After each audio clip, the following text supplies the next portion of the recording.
9:31 अब होने को है, लेकिन सारी निगाहें इन दो बिल्डिंग्स पर इस वक्त है।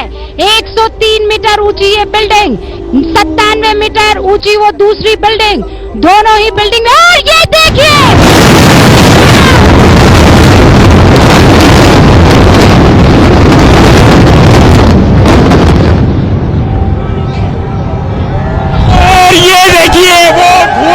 गुब्बार, ये है ट्विन टावर के तस्वीरें जो है और चारों तरफ मलबा, ये मलबा हर तरफ